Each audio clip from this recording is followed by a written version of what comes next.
And now, the news from our London studios. MTA International brings you the world news. Assalamu alaikum wa rahmatullahi wa barakatuhu. Welcome to MTA News. Mr. Suleiman Yeri Ali, a respected journalist from the Kenya Broadcasting Corporation, travelled to Islamabad to enjoy the honour of meeting Huzoor Anwar, may Allah be his helper, on Tuesday morning. What followed was a wide-ranging and fascinating interview on various global affairs, which has aired on KBC. MT International were also honoured to film the interview. How is the world moving right now? Is it regressing or progressing in religion? It is quite clear, quite obvious. You could see that they are very fast approaching towards World War.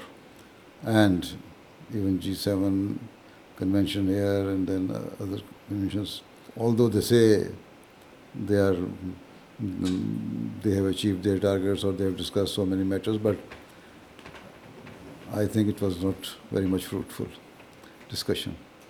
So Trump has his own policies, America has its own policies, China has its own policies, and now there's a trade war between America, China, and other countries. So, and nobody is interested for the betterment of their next generation. Every country, every party, every leader has their own vested interests. So how can we say we are progressing? Actually, morally we are deteriorating. And at the same time, we are fast going towards world crisis, and the ultimate result of that will be world war. You have talked about war. In Kenya, we face this extremist group, AlShabaab. So many youth, the second generation which we are looking for right now, is being moved, is being called to that They are group. influenced by AlShabaab? Yeah, influenced by AlShabaab. Because it's not only in Kenya, everywhere. Al-Qaeda, Taliban, Boko Haram, in Nigeria and other West African countries, Taliban in Afghanistan, Al-Qaeda in Middle East, ISIS in Middle East. Because of the economic crisis, if you observe and see, minutely go into detail, you would see that all started after 2008 economic crisis. Youth does not have jobs. This is why they are frustrated. And if they are influenced by Al-Shabaab or these type of extremist groups, those who pay them some quite attractive amount or some other promises, so they think that if they overtake the governments, their economic conditions would be better. So this is why they are influenced. So if governments provide job opportunities to the youth and leaders serve their nation honestly, all the resources, country's resources are well organized and utilized for the betterment of the country, then I think 70% of this frustration will be removed, and they will not go into the hands of any of the extremist groups. The governments are not honest because corruption is increasing. So you have to make your governments honest, you see.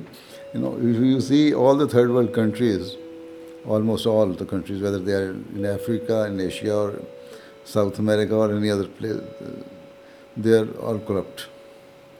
And unless they reform themselves, they discharge their duties honestly, they understand their responsibilities, you cannot see any change, and all these youth will fall prey in the hands of extremist groups.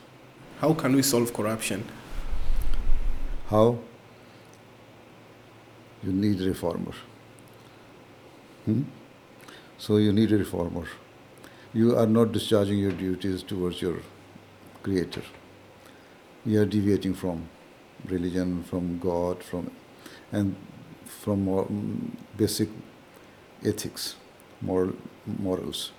And this is why, so we, Ahmadiyya community, we claim that our members, even though they are the citizens of this same country, they are much better than their fellow country people because of their reformation. They are not that much corrupt. Or if they are, if we come to know, we take action. So if you see, unfortunately you could not have chance to come to attend our annual convention. Had you been here, you would have seen with your own eyes that how do we reform. So I think next year you come, then you will find the solution of it. That is the practical example of it. The space of the lady or woman in the world, how do you look at it? Is it getting larger or is it reducing by the day? Their position, you see, what is the population ratio of women and men? The women are many. Women are more than the men, yes? Almost 51-49%, right? Despite that, all those countries, those who claim themselves to be very modern countries, and they are almost always speaking of the rights of the women, their head of states are not women, despite the fact that the number of the women is more. And not only that, even in the parliament, you would see 90% of the member of parliaments are, even in the developed countries, are from among men. So, see, they're although they raise slogans that women should have rights and this and that, but they are actually not practically going according to their claim. But in Islam says that there's a distribution of labor. Men have these duties, women have these duties. Women should take care of their houses. But at the same time, they should be well educated. This is why among Ahmadis, our ladies are more educated than men. The literacy rate of women, Ahmadi women, is more than the men, because they are going to raise up the next generation who is going to work for their nation. So, if generations are trained well, they can help you. You see, you were asking that how can we reform? If our women are educated and they raise their children in a way that infuse honesty in them and let them understand the importance of honesty and the service and sincerity towards their nation, how can they serve their country, how important is the service to the nation, then at least the next generation can bring some reforms and improve your country. Otherwise, with this present generation and the present set of mind of our leaders, we cannot reform. And you cannot say that your countries can ever develop or can get better. So in Islam, women have the rights of inheritance. Women have the right to get education if they are capable and have fertile brain. They can become a doctor, engineer, or any of the profession. But at the same time, their duty is to run their household, to take care of their children, so that next generation is brought up in a better way. So many young marriages are not working. what might be the problem with the marriages? Marriages are not working. Yeah, marriages are not working. You see, this is all frustration. And media. You people, those who are connected to the media, you see, you can play a role. You see, bring peace in the society at every level. Even if they are matrimonial affairs or other social affairs, right? So if you are showing some programs, films, dramas and some other things which are giving the lesson, giving the message of, of your own right, then everyone will claim for their own right, men and women. But we say that according to Islamic teachings, you should give more emphasis on giving rights to others.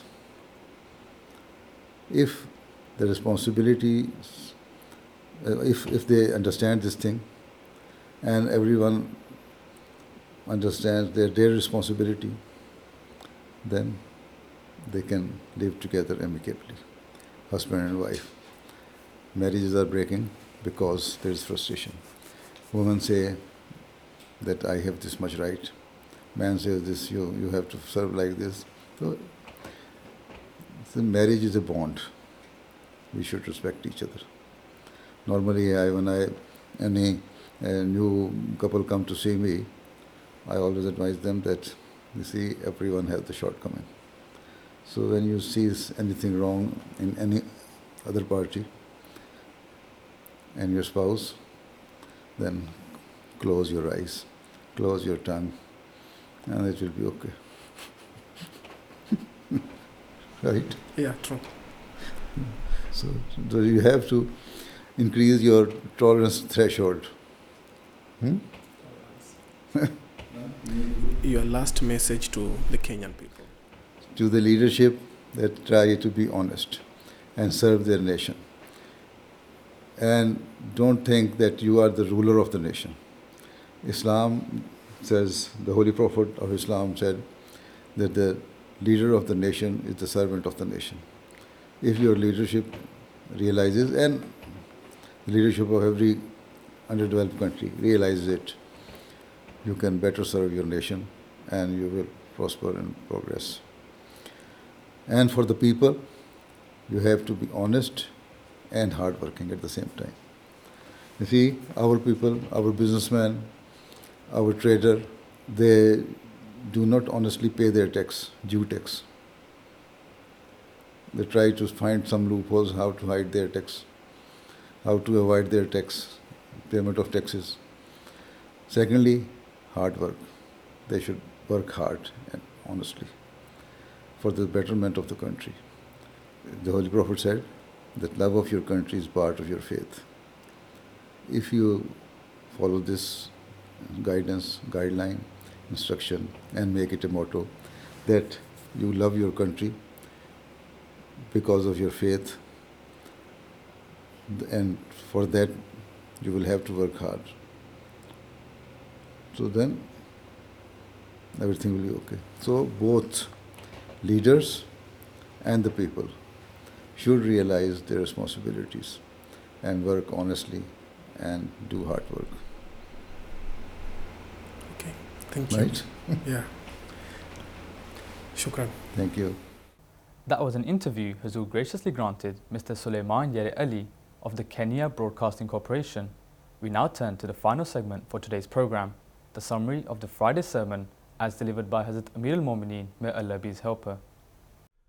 In this week's Friday sermon, Huzoor continued his series of sermons on the Badri companions of the Holy Prophet ﷺ. Whilst narrating the accounts of the companions, Huzoor mentioned the Ashab-e-Sufa. Ashab-e-Sufa refers to those poor companions of the Holy Prophet ﷺ who used to live in a lounge attached to the mosque of the Prophet ﷺ, those who he himself would take care of. एक बार अहले सुफ़ा की एक जमात ने बारगाह नबी सल्लल्लाहु अलैहि वसल्लम में शिकायत की कि खजूरों ने हमारे पेट को जला दिया है, सिर्फ खजूरें ही खाने को मिलती हैं और तो कुछ मिलता नहीं। رسول اللہ صلی اللہ علیہ وسلم نے ان کی شکایت سنی تو ان کی دل دہی کے لیے ایک تقریر کی جس میں فرمایا یہ کیا ہے کہ تم لوگ کہتے ہو کہ ہمارے پیٹوں کو کھجوروں نے جلا دیا ہے، کیا تمہیں معلوم نہیں کہ کھجور ہی اہل مدینہ کی غذا ہے، لیکن لوگ اسی کے ذریعے سے ہماری مدد بھی کرتے ہیں اور ہم بھی انہی کے ذریعے سے تمہاری مدد کرتے ہیں۔ پھر آپ نے فرمایا کہ خدا کی قسم 1 یا 2 مہینے سے اللہ کے رسول کے گھر میں دھواں نہیں اٹھا ہے، یعنی صرف میں نے بھی پانی اور کھجور پر بسر اوقات کی ہے اور میرے گھر والوں نے بھی۔ بہرحال یہ اصحاب صفا عجیب فدائی لوگ تھے۔ کھجور کے کھانے کا ذکر تو کیا، شکوہ تو کیا کہ اس نے پیٹ کو جلا دیا ہے، لیکن جگہ نہیں چھوڑی، وہ کامل وفا کے ساتھ وہیں بیٹھے رہتے تھے اور اسی چیز فاقوں پر یا پھر کھجوروں پر یا جو بھی مل جاتا تھا اس پر گزارا کرتے تھے۔ In the end, Huzoor announced and led the funeral prayers of Tahir Arif Sahib, Director Fazle Umar Foundation.